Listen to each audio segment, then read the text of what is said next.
Good morning. I am Corporal Deanna Fontaine, Media Relations Manager with the Alberta RCMP Media Relations Group. We have invited you here today to speak to you about the Alberta RCMP Integrated Market Enforcement Team obtaining Canada-wide warrants for a husband and wife charged in a $1 million scam. Bonjour, je suis le caporal Diana Fontaine, gestionnaire de relations avec les médias du groupe de relations avec les médias de la GRC de l'Alberta. Nous avons invité aujourd'hui pour vous parler de l'obtention par l'équipe intégrée de la police des marchés financiers de la GRC de l'Alberta d'un mandat d'arrestation pancanadien contre un couple accusé d'une arnaque d'une valeur d'1 million de dollars liée au placement. Lloyd Shep of the Calgary Integrated Market Enforcement Team will be discussing this file and later addressing your questions. Le sergent Lloyd Shep de l'équipe intégrée de la police des marchés financiers de Calgary discutera de ce dossier et répondra plus tard à vos questions.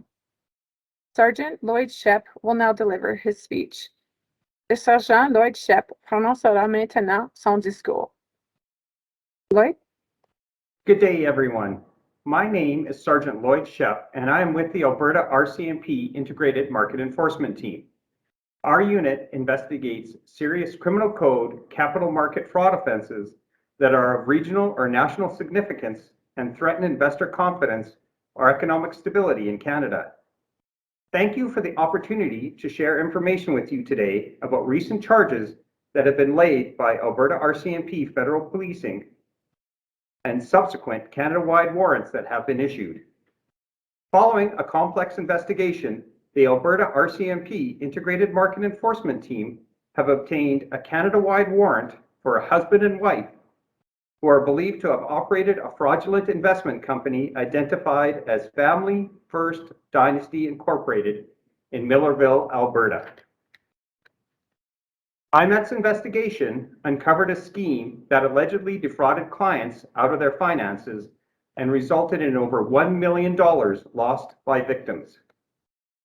Fernando Honorate de Silva Fagundes, 65, and Emilia Alas-As Elansin, 40, both of no fixed address, have been charged with the following: fraud over $5,000, contrary to Section 380, Sub 1, Sub A of the Criminal Code; theft over $5,000, contrary to Section 334 of the Criminal Code; and laundering the proceeds of crime, contrary to Section 462.31 of the Criminal Code. Fagundes allegedly operated his criminal activity under the alias Joe Van Cavallon and Elansin under Janelle Cavallon. Fagundes portrayed himself as a day trading expert and used an investment course operating under another company of his, Day Trading Coach Incorporated, to approach victims with investment opportunities later determined to be fraudulent. Investors in both Alberta and British Columbia reportedly provided money to Fagundes through Family First Dynasty Inc., believing he would trade their finances in the stock market to make a profit. The investigation showed that Fagundes allegedly obtained approximately 1.3 million Canadian dollars from investors for his own gains. Elansin is believed to be responsible for managing the administration of Fagundes' two companies. Both Fagundes and Elansin have fled the Millarville area, and their current whereabouts are unknown. We have released the two following recently taken pictures of the accused.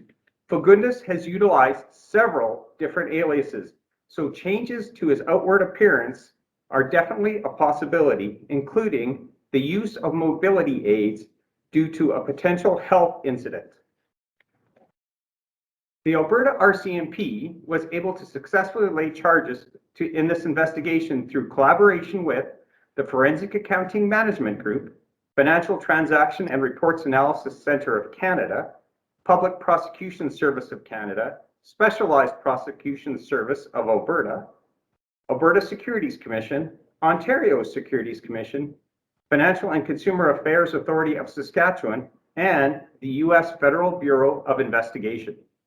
If anyone has information with respect to the whereabouts of either Fagundes or Elansin, or if you suspect yourself to be a victim of this particular scam, we ask that you please contact the RCMP Calgary Integrated Market Enforcement Team at 403-699-2434. You can also email us via an email address that will be provided in a release following this event. Thank you. Bonjour, je suis le sergent Lloyd Shep et je fais partie de l'équipe intégrée de la police des marchés financiers de la GRC de l'Alberta. Notre unité mène des enquêtes sur les fraudes graves sur les marchés financiers figurant dans le code criminel qui revêtent une importance régionale ou nationale et qui menacent la confiance des investisseurs ou la stabilité économique du Canada. Je vous remercie de m'avoir donné l'occasion de vous informer aujourd'hui au sujet des récentes accusations portées par les services de police fédérale de la GRC de l'Alberta et des mandats d'arrestation pancanadiens subséquents qui ont été émis. À la suite d'une enquête complexe, l'équipe intégrée de la police des marchés financiers de la GRC d'Alberta a obtenu un mandat d'arrestation pancanadien contre un couple qui aurait exploité une société d'investissement frauduleuse appelée Family First Dynasty Inc à Millarville, en Alberta. L'enquête de l'EIPMF a mis au jour un stratagème qui aurait servi à arnaquer des clients et leur aurait fait perdre plus d'1 million de dollars.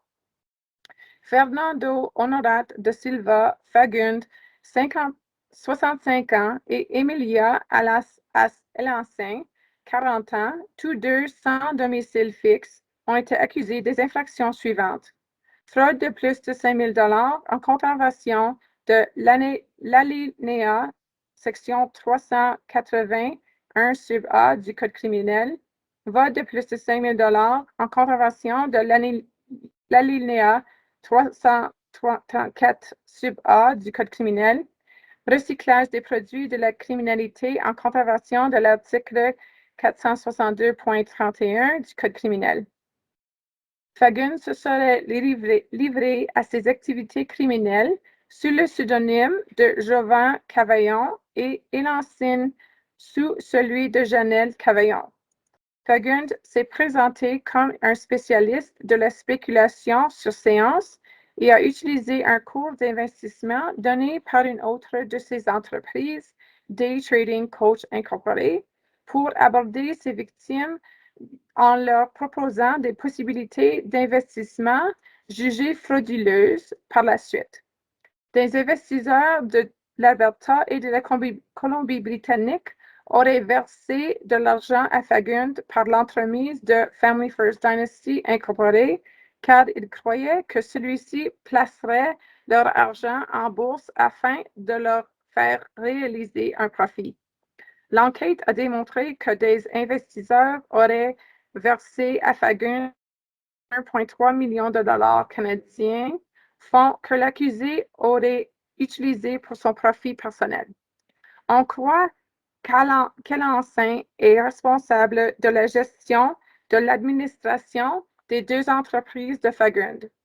Fagundes et Elansin ont fui la région de Millarville et on ignore où ils se trouvent actuellement. Nous avons diffusé les deux photos suivantes des accusés. Attends une minute, excusez-moi. Nous avons diffusé les deux photos suivantes des accusés qui ont été prises récemment. Étant donné que Fagundes a utilisé plusieurs pseudonymes différents, il est possible qu'il ait modifié son apparence et aussi qu'il utilise des appareils pour l'aider avec la mobilité.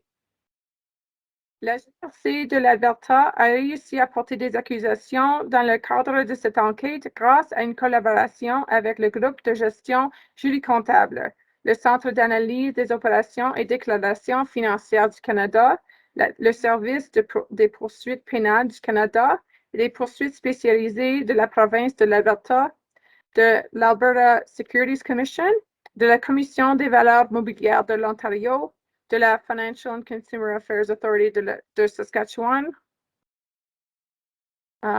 et du Federal Bureau of Investigation des États-Unis. Si vous détenez des renseignements sur l'endroit où se trouve Fagund ou Elansin, ou si vous croyez être victime de cette arnaque, veuillez communiquer avec les EIPMF à 403-699-2434. Vous pouvez aussi envoyer une courriel à l'adresse qui va être inclue dans notre communiqué de presse. Merci beaucoup. Thank you, Sergeant Shep. Just one moment, please. I'm just going to stop screen sharing. We will now move to the question and answer period for about 20 minutes with one question and follow-up question from each outlet. Nous vous remercions, Sergeant Shep. Nous passerons maintenant à une période de questions d'environ 20 minutes. Chaque organe de presse pourrait poser une question ainsi qu'une question complémentaire. I would ask that you please raise your hand in the MS Teams application and you will be called upon, first of all, in the order that you RSVP'd for one question and one follow-up question. We will unmute you from our end when you are called upon. If you have any issues with your audio, please, if I'm having trouble unmuting you, unmute on your end. You can also use the chat function. We will be monitoring that as well. Je vous demanderai de lever ta main dans l'application MS Teams. Nous vous inviterons alors à poser votre question et votre question complémentaire en suivant l'ordre dans lequel vous avez confirmé votre présence. Nous ouvrirons votre microphone de notre côté lorsque la parole vous sera accordée. Si vous éprouvez des problèmes de son, vous pouvez utiliser la fonction de clavardage pour poser votre question ou aussi ouvrir votre microphone soi-même. Une minute, s'il vous plaît.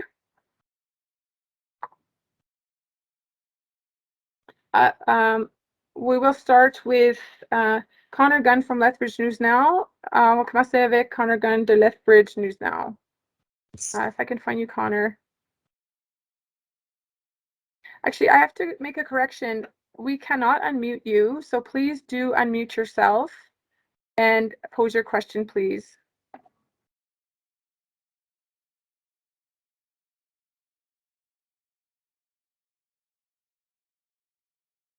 Connor, are you with us?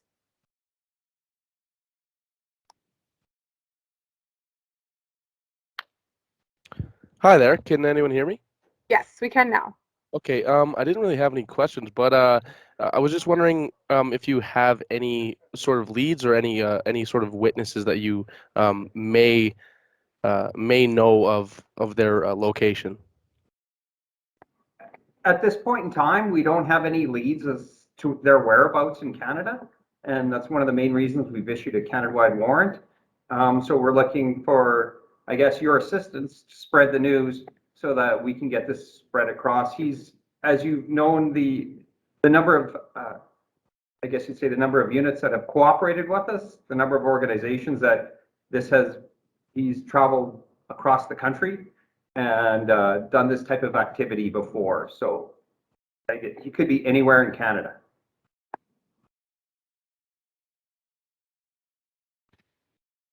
Do you have a follow-up question, Connor? No, that's all. That's everything. Thank you. Thank you. We'll move on to Dave Dormer from CTV if you're here, Dave.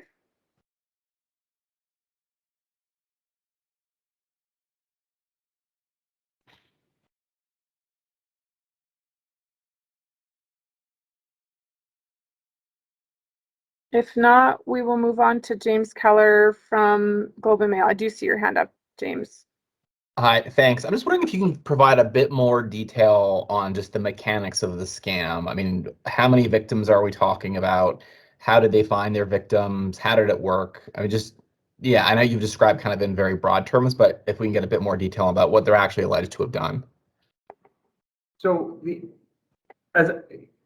like you mentioned, I can't specifically comment on as it's before the courts, but in general terms, what happened was he operated a day trading school. And so people were brought in and he taught them day trading. They were taught day trading. And as a result of their contact through the day trading organization, he approached them to invest money with him either through loans or investments and to make a profit for them. And that's when, after they invested their money, they never received the appropriate returns. And the funds were utilized in other manners, resulting in the charges noted. Definitely. And just a quick follow-up. You mentioned the FBI. What's the American connection to all of this, and how are American authorities involved? The American authorities, it was, once again, I can't comment on the specifics, but it was in relation to some inquiries that we had made in the United States and assistance with an interview.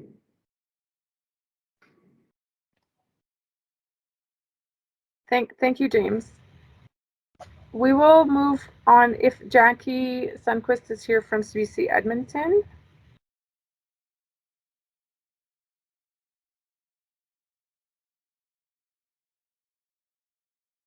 Okay, if Jackie's not here, Harrison O'Nien's, if I'm not mistaken on your name, from either Okotoks Online or Eagle. Do you have any questions? Not at this time, sorry. All right, that's okay.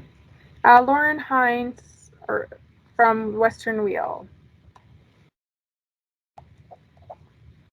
Hi, yeah, I'm just wondering if you can provide some information as to how the investigation was initiated, if there were victims that came forward, or how exactly that worked.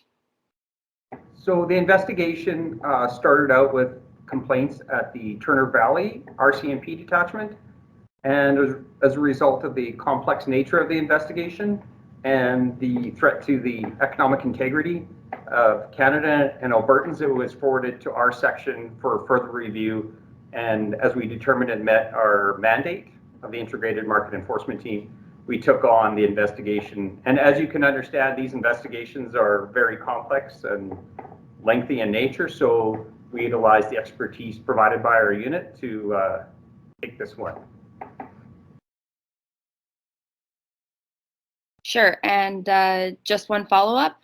You said that both individuals had no fixed address, but they have been identified as residing in Millarville. Just looking for further confirmation on that, if they were actually from Millarville or where they were residing at the time of the incident. So they were residing in the Millarville area at a residence, and they have since subsequently left the area. They weren't longtime residents of Millarville, that I can confirm. Great, thank you. Thanks, Lauren. We'll move on to Kevin Wallace of Sun Country, or AM 1140. I don't have any questions at this time. Okay, thank you, Kevin. Anna Frenswich from Discover Airdrie, if you're with us.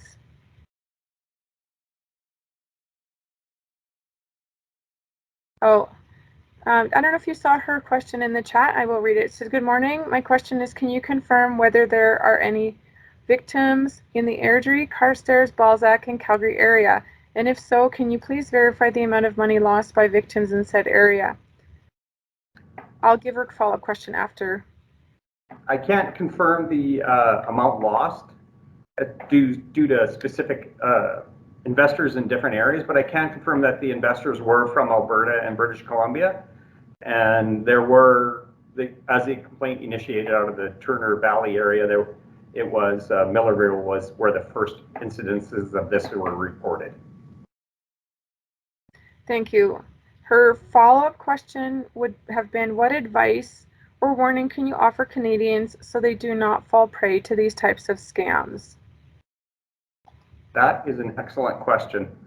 I think the most important thing is due diligence.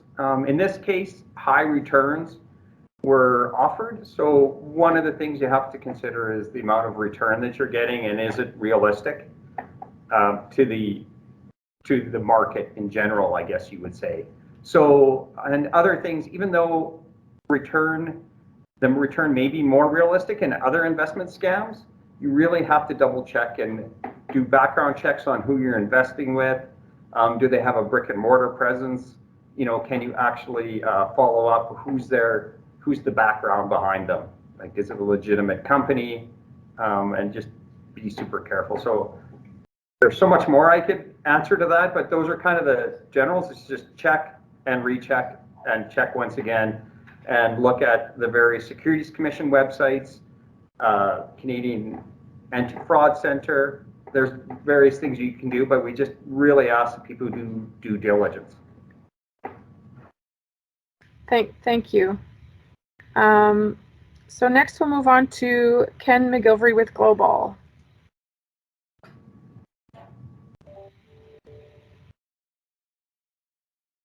I don't know if Ken made it in today, or if you just don't have any questions. And Bill, you've had your hand up for a while. Bill Kaufman with the Calgary Sun Herald. Hi, folks. I'm just wondering how long this alleged scam has been running. I don't have that specific detail, but I think I'd have to get back to you on that, Bill. We can get back to you on that. I don't have that information in front of me. And how many victims do you know of right now? It sounds like you're expecting more to come forward, but how many do you know of right now? Once again, we'll have to get back to you on the exact number of victims.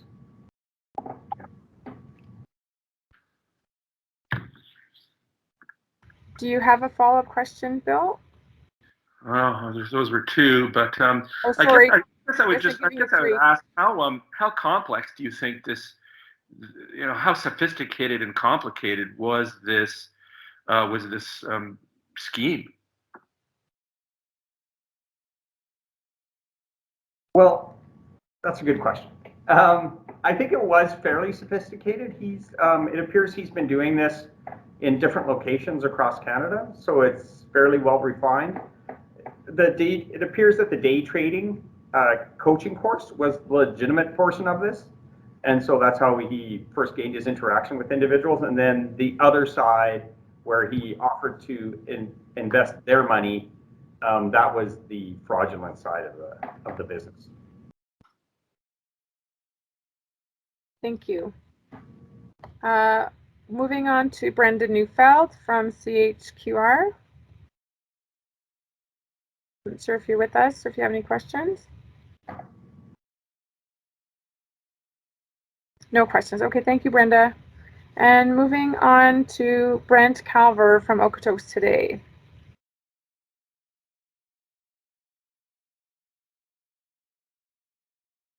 Okay, if you don't have any questions, that is my list.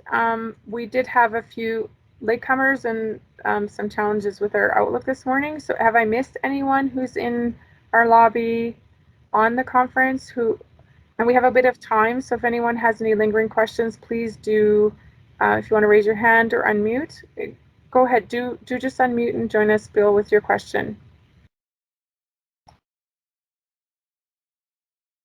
And Bill, if you could get back to me on what we're gonna get back to you on. I have his email to give you. Oh, hi. Okay. Sorry. Yeah, I just unmuted. I just wanted to confirm that I think you said that the amount that's been defrauded is $1.3 million. Is that correct? Yes, that's correct. Okay, thanks.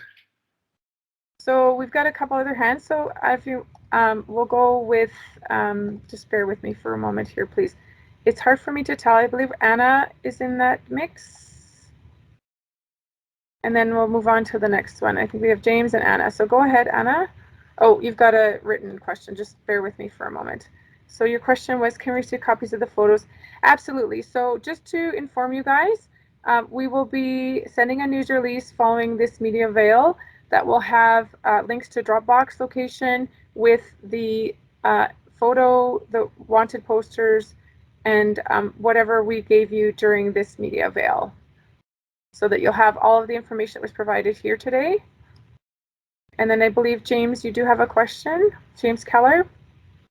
Yeah, thanks. Are there any other, does this person have any other aliases? I see there's an Ontario case involving someone with the same name going by Henry Roche and a company called New Futures Trading.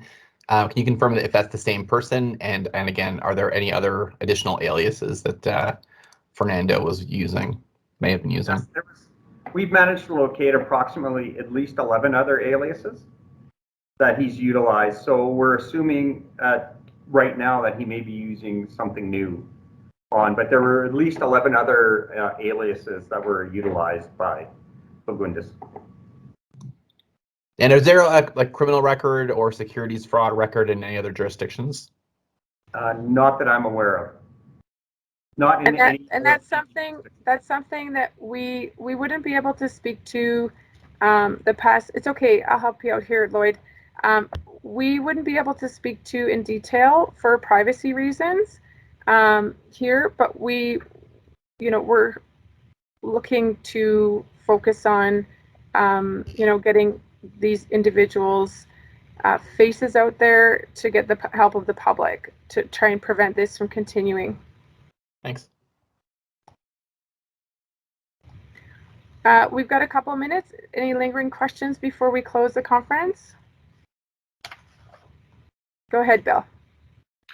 Yeah, I'm just wondering, how long has it been since these people were in Millarville? When do you suspect that they fled? I believe it's been approximately a year.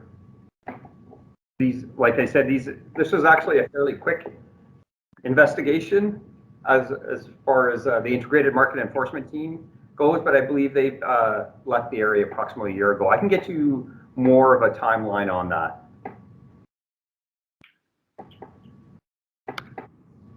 You can let me know, Bill, and we can email you that information if you'd like.